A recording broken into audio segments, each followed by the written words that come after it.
A few of my Hello everybody.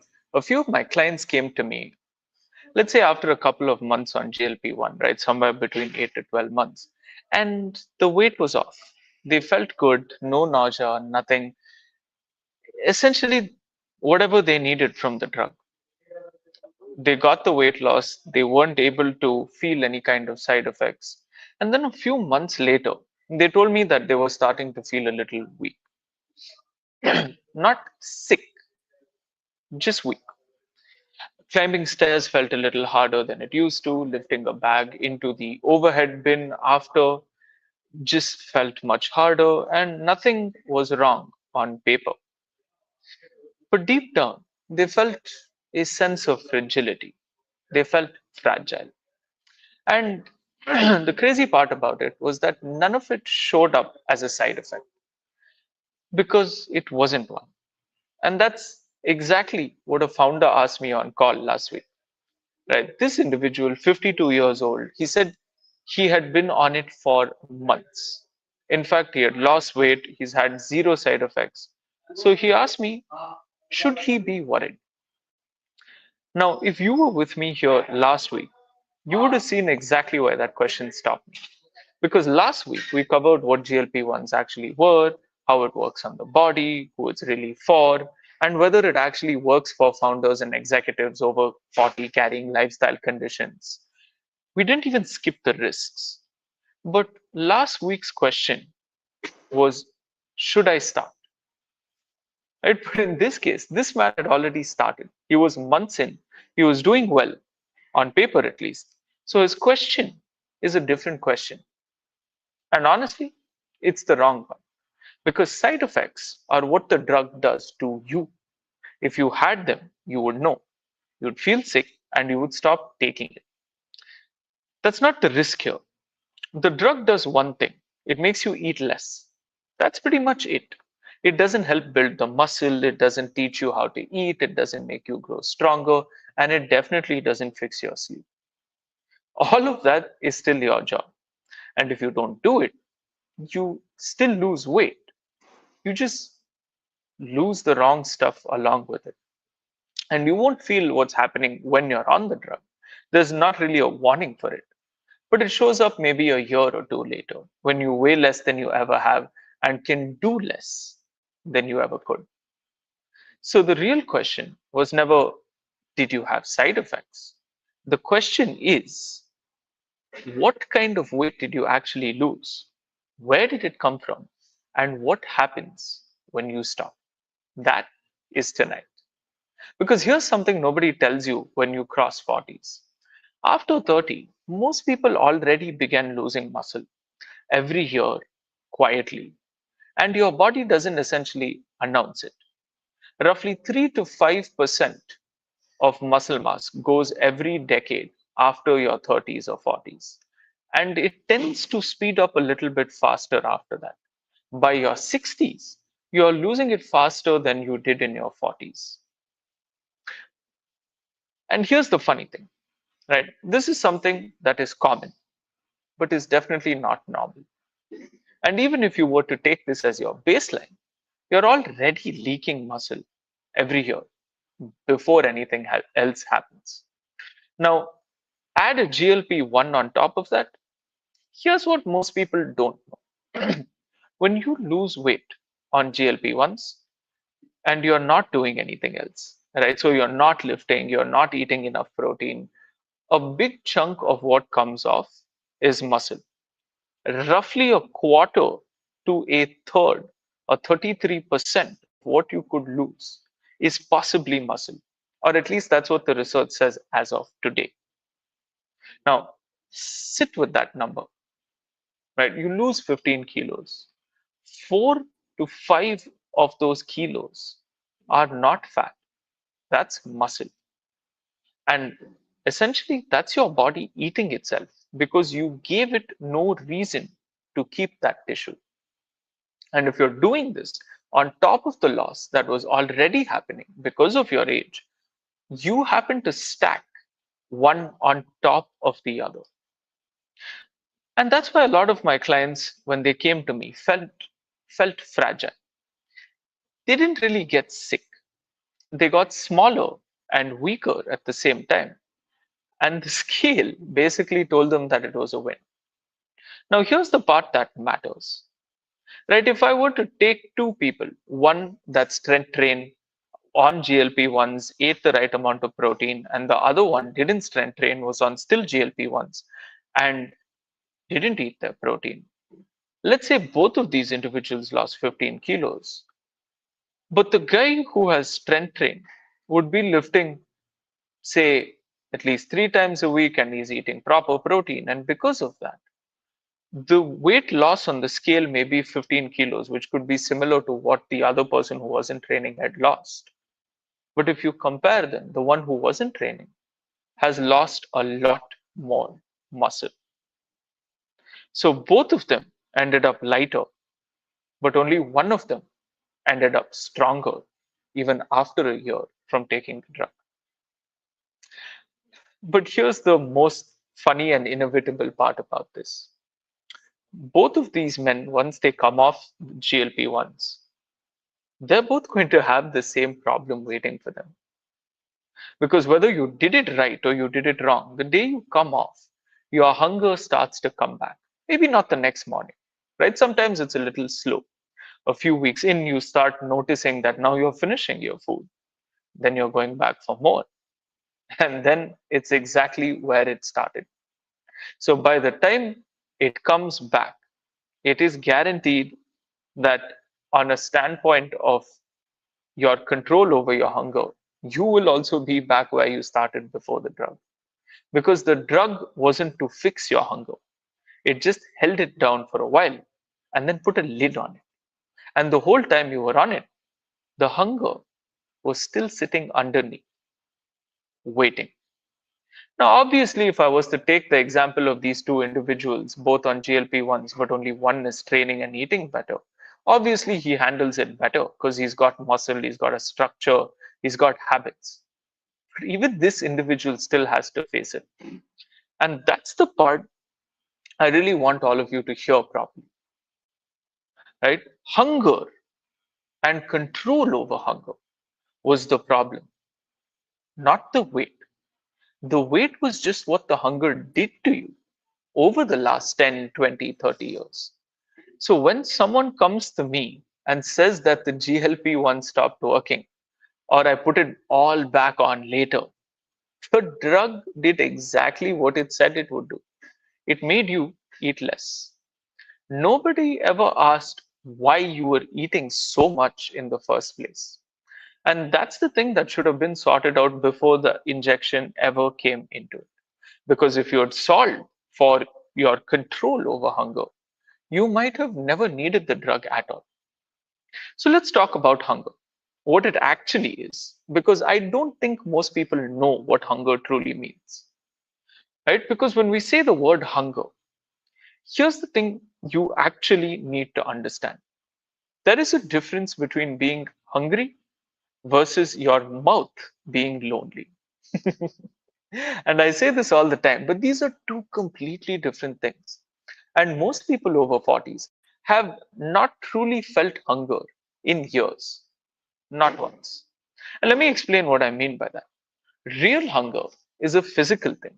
Your body is low on fuel, your stomach is empty, your blood sugar has come down, there's nothing much in your gut, so your gut sends a signal to your brain saying, we need food. That is hunger. That actually builds slowly. It's not urgent. It doesn't care what the food is, right? Whether it could be boiled vegetables, rice, dal, eggs, anything. It just wants fuel. On the other hand, your mouth being lonely is just you responding to the stimulus around your environment. Maybe it's the smell of food, maybe it's the taste of food, maybe it is just the craving of something that you did of, because that happens to me. Now, here's how you know it's real hunger. Just ask yourself, if you were offered a plate of boiled vegetables right now, would you happily eat them? Now, if the answer to that is yes, that means you're hungry.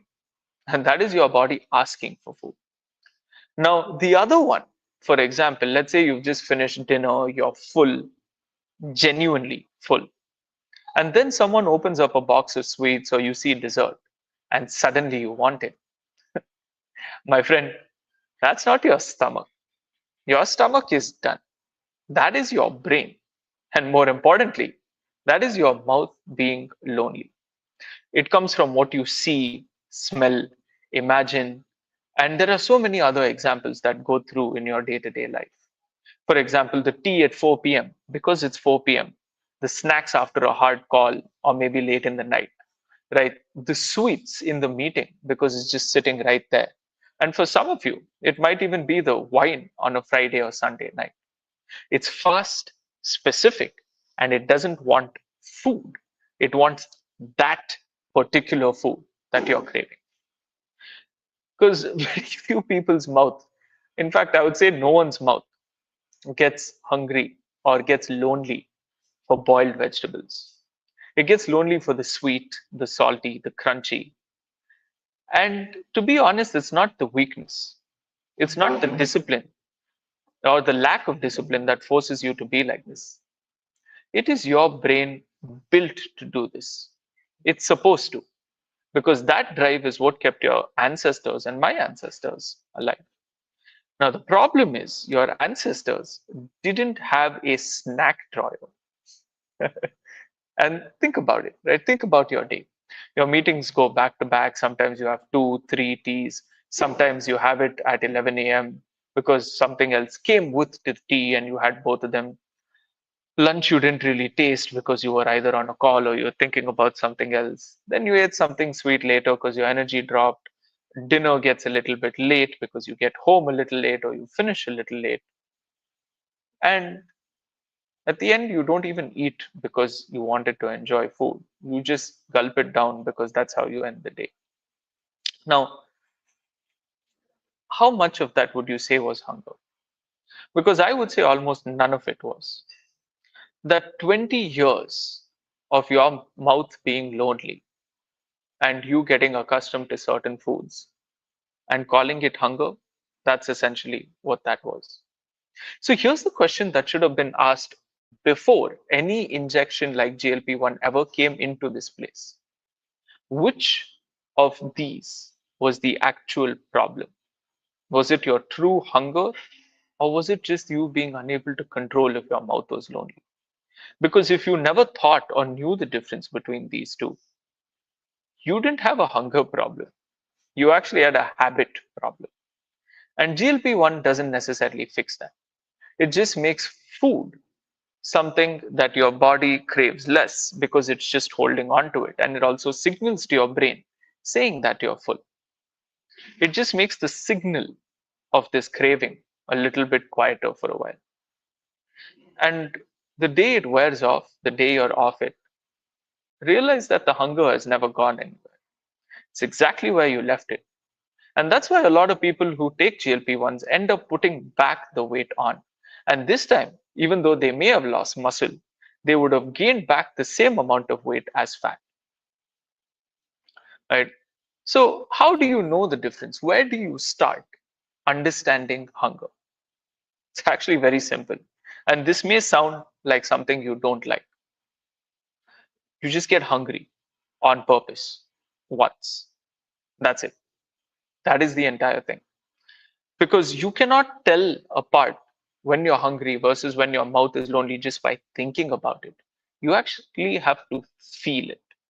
And most of you haven't felt real hunger in 20 years because you've never gone more than 4 to 10 to 12 hours without putting food in your mouth. So skip breakfast and lunch just once. Don't make it a religion. Don't write a book about it. Don't buy a book about it. Don't tell anyone. Just have dinner, go to sleep, wake up, maybe have black coffee, and don't eat until, let's say, late in the afternoon. And then watch what happens. Around your breakfast time, something will come up. You will want something, right? And here's what I want you to notice. If you sit with the feeling, it will pass. And to be honest, you don't even have to skip breakfast or lunch. You just need to skip, say, two out of three meals in a day and just live it with more water, caffeine, and eat properly to nourish yourself in that one meal. But if you are doing that, regardless of skipping which meal, at some point your hunger will strike. And it will strike very similar to the time that you usually eat. Now, that isn't your body. That's just your mouth feeling lonely because it's used to eating at that certain time. Right. And now you will notice that it will pass. And after a certain point, you will start to feel tired. You're not hungry, but your body isn't fully functioning, even though you're not thinking about food. Now, that is starting to lean towards real hunger. For some of you, you may feel it later. For some of you, you may feel it earlier. But that's the difference, right? GLP-1 essentially turns down the overall hunger that your body has and your craving for food because of the way food still stays in your stomach. Fasting, right, doesn't turn anything down. It actually shows you what is there. Now, I have to be straight with you about two things. I am speaking about GLP-1s and fasting in the same life, but I am not telling you that fasting will help you drop 15 kilos the way the GLP-1 injection does. In fact, it won't do that for most people. That's exactly why these drugs exist. And that's why they're worth what they worth and cost what they cost. Anyone telling you otherwise is selling you something. Fasting is not to do exactly what GLP-1's drug do. Fasting is not the weight loss tool. Fasting is the education that you should have actually taught yourself before trying out the GLP drug, right? It is how you find out which one of these two things, between whether you're hungry and your mouth being lonely, is actually happening. And this matters more than you can imagine. Now, don't go and fast tomorrow. If you're on GLP-1 and you haven't been lifting and you haven't been eating the right kind of protein, you're already losing muscle. Adding fasting on top of that is the third thing pulling you in the same direction of getting weaker faster. Now, order matters over here. Before you start fasting, you must first fix your strength, fix your protein, and get that as a foundation under you. Then, when you're solid, you then use fasting to learn what hunger actually is, while the drug is still doing some of the lifting. Now, I'm not going to open up about fasting fully tonight because it deserves its own session. And it actually deserves a session and a half about what is required, what is good, what is bad, what are the practices that you need to do, not do during fasting. So that's what we're covering next week. Who fasting is actually safe for, who should go on it, who shouldn't even consider touching it, how to do it without losing muscle, without malnourishing yourself, and what are the right practices and what do they look like, and what do the wrong ones look like, and how people over with busy lives get this wrong badly. So let me leave you with this. The founder that asked me why he was worried, he was worried about one thing. He had no side effects, nothing had gone wrong, but nothing had been solved either. The drug is doing exactly what it promised. It's making you eat less. It's not making you stronger. It's not teaching you the difference between being hungry and your mouth being lonely. And right now, while it may be working, or right now, maybe it has already worked, it is the easiest your work will ever be. Your appetite is quiet. You've gotten a window to make some progress. That's the moment to build muscle and learn hunger, because almost nobody does. They spend the whole window losing weight and they come out on the other side with the same body they went in with, minus the muscle and the same brain. And then the hunger comes back and they wonder what happened. I urge you to not be that person, because next week, fasting, who is it for, who it isn't for, and how to do it without wrecking yourself. That's what we're going to be covering. I hope today was helpful. I hope you all enjoyed it, and I will see you next week.